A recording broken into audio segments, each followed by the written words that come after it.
Positive ভিডিওসগুলো post করতাম। মেয়েদের চাহিদা অনেক। আমি প্রথম বিয়ে করব মসজিদে, হুজুরের সাথে আপনাকে বিয়ে দিতে চায়। চেহারাই তো দেখিনি, ভালো কি লাগবে। কমেন্ট সেকশন যদি একটু ফলো করি তাহলে মেয়েরা বলছে যে এ তো বাংলা সিনেমার নায়িকা, বাংলা সিনেমায় এই ধরনের ডায়লগ থাকতো, কিন্তু বাস্তবিক অর্থে আসলে মেয়েদের চাহিদা অনেক। এবং ছেলেরাও বলে যে প্রেম করব এত খরচ, বিয়ে করব এত খরচ। তো আসলে এই যে পিরিয়ডের কথা বললেন যে একটু মুভি দেখা, বারান্দায় দাঁড়িয়ে 2 কাপ চা খাওয়া, এটা আসলে শুরুর দিকে থাকে, শেষ অবধি কি থাকে? শেষ অবধি থাকে। আমি থেকেছি, আমার লাইফে যে ছিল আমি তার সঙ্গে বেশ ক বছর এরকম থেকেছি, আর আমি খুশি ছিলাম শেষ দিন অবধি। সেটা আলাদা বিষয়, আমাদের বিচ্ছেদ ঘটেছে, একটা সমঝোতা, আমাদের মিল হয়নি কোথাও না কোথাও। আমি এটার জন্য আমাকেই দোষারোপ করি, আমি কখনো কাউকে দোষারোপ করতে চাই না। আমি খুশি ছিলাম, এই জন্য আমি জানিয়েছি। আর বিয়ের বিষয়টা আমি সবসময়, আপনারা যদি থাকেন আমার সঙ্গে দেখবেন, ওয়ালটন আবারও মিলিনিয়ার অফারে ওয়ালটন ফ্রিজ কিনে আপনিও হয়ে যেতে পারেন মিলিয়নিয়ার। মিলিনিয়ার ছড়াছড়ি দেশ জুড়ে, এটা শুধু ওয়ালটনই পারে। আমি প্রথম বিয়ে করব মসজিদে।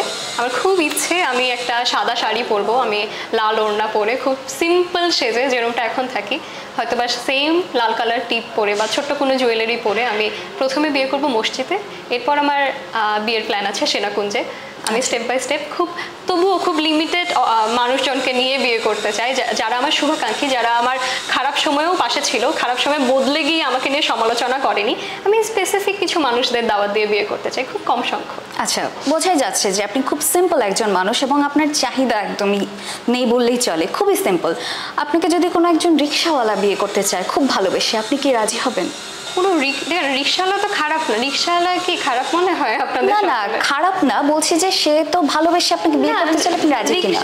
স্পেসিফিক আমরা কেন ট্যাগ দেবো সে একজন রিক্সাওয়ালা, আমরা কেন ট্যাগ দেবো না সে একজন ভালো মানুষ, সে ভালো মনের মানুষ? না, আমি তার প্রফেশনের কথা বলছি, যে সে যদি আপনাকে কিছু না দিতে পারে তাহলে কি আপনি তাকে মেনে নেবেন? আমরা এরকম অনেক দেখেছি, যে আমি তো দেখি বাংলাদেশে এরকম অনেক কেসেস, যে বিয়ে করেছে হাজবেন্ড পঙ্গু, তার হাত নেই পা নেই, সংসার করছে 30-32 বছর।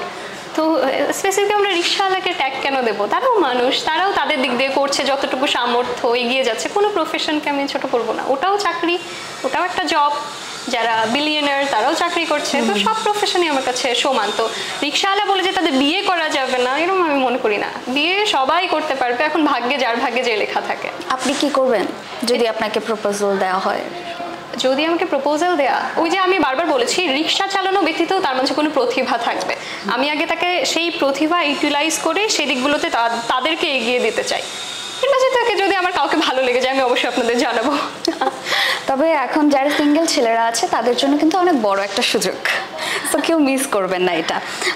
এরপরে যেটা বলবো যে আমি আসলে নাম মেনশন করব না, এটা দর্শকরা একটা আবদার করছে আপনাকে নিয়ে, এক হুজুরের সাথে আপনাকে বিয়ে দিতে চায়, এটা নিয়ে ফেসবুকে অনেকে ইন্টারেস্ট দিচ্ছে, এই বিষয়টাকে কিভাবে দেখেন? আমি স্ক্রোল করতে করতে এসছি, আমি হুজুরটার ফেস দেখতে পারিনি, যে স্ক্রোল করেছি তো ফেসটা ওনার কাটা ছিল, মেবি উনি কে আমি জানি না, বাট ওকে এক একজন এক একভাবে পোস্ট করছে বা এক একভাবে শেয়ার করছে, আমার এতে কোনো মন্তব্য করার নেই। হুজুরটাকে আমি চিনিও অবধি না, আমি ফেসটাও ঠিক মতো দেখিনি স্ক্রোল করতে। ভালো লেগেছে?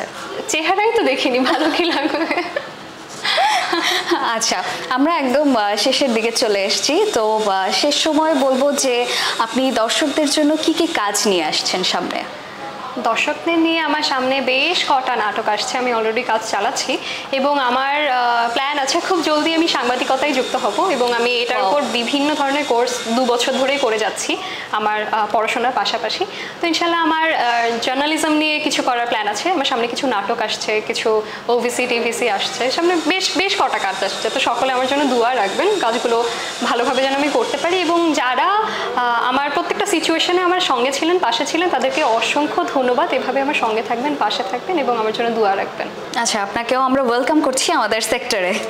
আর এই যে ভাইরাল টপিকগুলো বা নেগেটিভিটি বলেন বা পজিটিভ, দুটোকে মিলে যদি কিছু বলতে চান দর্শকেরা আমার জিনিসগুলো যেভাবে দেখছে, এখানটা আমি দুটো জন্ডার মানুষই পাচ্ছি, কেউ পজিটিভিটি স্প্রেড করছে, কেউ নেগেটিভিটি।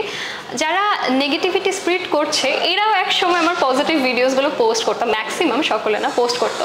ওই যে আমি জানিয়েছি যে 10টা ভালো কাজ করে একটা যদি আপনি কিছু অন্যরকম করে থাকেন, মানুষ ওটা নেবে না, মানুষ ওই একটা খারাপ কাজের জন্যই আপনাকে ঘৃণা করবে বা আপনি ঘৃণিত হবেন, বাকি 10টা ভালো কাজ তারা ভুলে যাবে।